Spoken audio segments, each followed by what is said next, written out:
The hail fell like shattered glass from an angry sky, drumming violently on car roofs and sidewalks, forcing every sensible person indoors.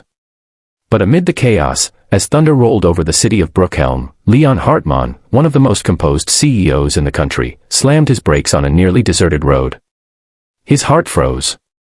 Just a few yards ahead, a tiny figure no taller than his steering wheel stood trembling, soaked, and shielding her head with her small arms as icy pellets hammered down. In that instant, before fear or logic could interfere, Leon bolted out of his car. The air stung his face, the hail slashing like frozen bullets, but he didn't stop. He scooped the little girl into his arms and rushed her into the safety of his SUV. She was coughing, shaking, and clutching a faded blue backpack. And the moment she lifted her face toward him, her hauntingly calm words shattered something deep inside him. "My mom used to tell me about you. If you believe in kindness, second chances, and stories that remind us what it means to be human, make sure to like, comment, share, and subscribe to Soul Moments Story so more hearts can feel these moments too." Leon's hands trembled on the steering wheel as he tried to absorb what had just happened. The storm roared around them, but inside the car, it was the girl's unusual stillness that unnerved him. She couldn't have been more than 6. Her dark hair clung to her face, and her rain-soaked dress looked too thin for autumn weather. He wrapped her in the blanket he kept for emergencies and took a deep breath, forcing himself to speak gently even as questions stormed through his mind. She told him her name was Mira Arlo, and she had been walking home from school when the storm unexpectedly hit. What startled him wasn't her explanation, it was how she kept gazing at him with an almost knowing look, as if she had been waiting for him. When she repeated that her mother had told her about him, a coldness spread through Leon's spine. He didn't know any Arlo family. He didn't know this girl. So how could her mother possibly have spoken about him? As he drove her to the nearest hospital, the city looked blurred and silver under the hailstorm's fury. Branches broke, alarms wailed, and people sprinted for shelter, yet Leon felt strangely anchored to the silent child beside him. It had been 3 years since he'd felt responsible for anyone other than his 8-year-old son, Aaron. 3 years since he lost Aaron's mother, Celine, to a sudden illness that ripped their stable world apart.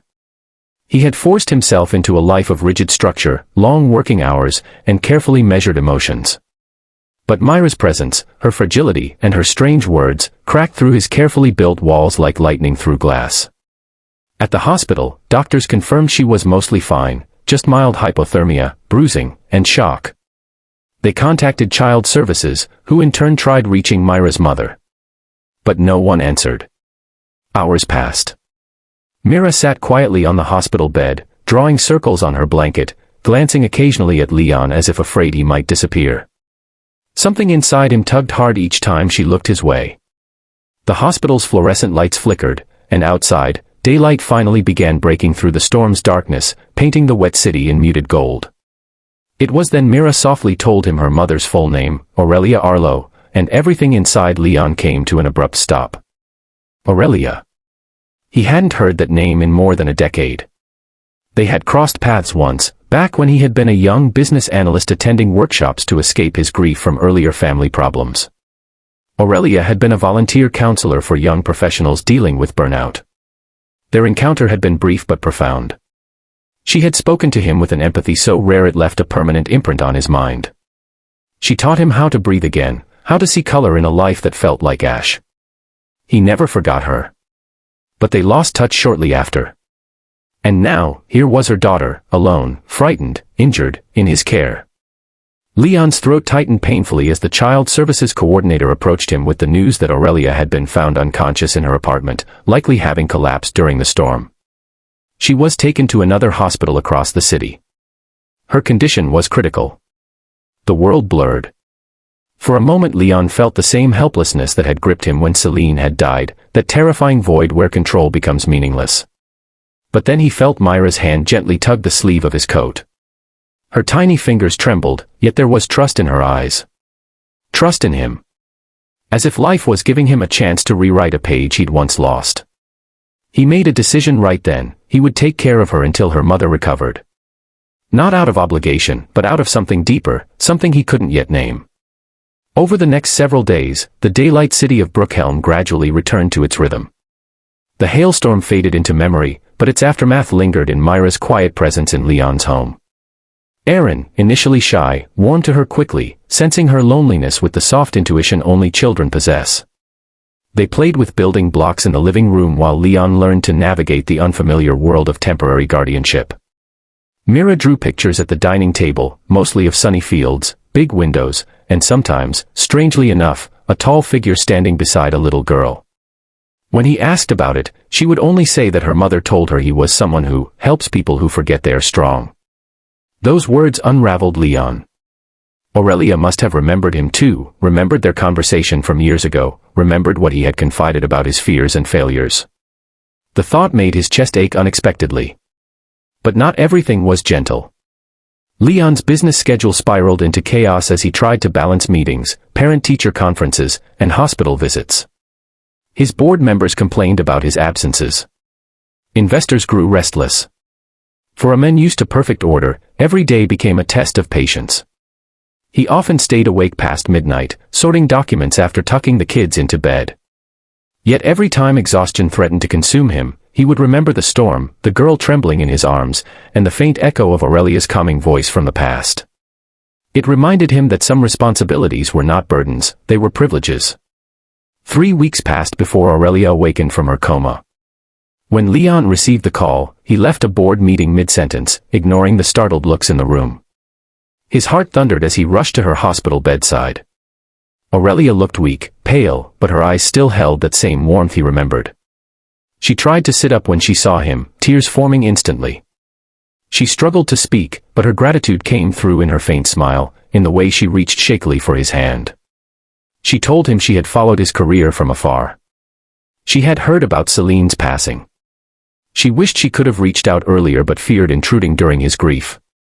She often told Mira about the men she once met who carried silent storms but still managed to help others find their calm. I hoped, she whispered, that if life ever became too heavy for Mira, she might somehow find someone like you. The weight of her words pressed into Leon's chest like sunlight breaking through dense fog. He felt relief, sorrow, and gratitude tangled together. They spoke for hours, about her struggles as a single mother, his challenges raising Aaron alone, and the strange ways life sometimes circles back with a second chance. Aurelia was expected to recover, but she would need physical therapy and time before she could fully care for Mira again. During those recovery weeks, Leon found himself visiting Aurelia more frequently than necessary. Their conversations no longer felt like catching up with an old acquaintance, they felt like rediscovering something quietly beautiful that had been waiting beneath the surface of both their lives. Aaron and Mira visited too, their laughter brightening the sterile hospital halls. Day after day, the fragile threads between the four of them began to weave into something resembling a family, soft and unspoken yet unmistakably real. But life never unfolds without tension. Leon's company faced a crisis when a massive project deal fell apart due to his prolonged absence. He was confronted with accusations of neglecting his leadership, and the weight of expectations threatened to crush him. He spent long nights questioning whether he was failing as a CEO or finally learning what truly mattered. One evening, after a particularly harsh confrontation at work, he returned home drained and defeated. He collapsed onto the living room couch, head in his hands, feeling like the storms inside him were louder than the hailstorm he had rescued Mira from. It was Mira who approached him quietly, placing her small hand on his shoulder, offering him the same steady comfort he had once given her. She looked at him with those earnest eyes and said, in her gentle voice, that her mother always believed people who cared too much were the strongest ones, even when they didn't feel like it. The words struck him harder than any criticism could. And he realized, in that moment, that success measured by balance sheets meant nothing compared to the fragile lives he was holding together. He returned to work the next day with a renewed clarity. He restructured his schedule, delegated more wisely, and reminded the board that leadership wasn't just direction, it was stability, empathy, and resilience. His resolve, sharpened by the people he cared about, eventually turned the tide. The crisis passed. His company recovered. But more importantly, so did he. By the time Aurelia fully regained her strength, Leon's home had become her daughter's sanctuary, and in many ways, her own. Their connection had deepened in ways neither had expected. They would share coffee on the balcony during soft autumn daylight, watching Aaron and Mira chase each other through the yard, while unspoken gratitude filled the quiet spaces between them. Aurelia often told him that she felt as though the storm had brought her life full circle, bringing back the one person who reminded her that healing was still possible. Leon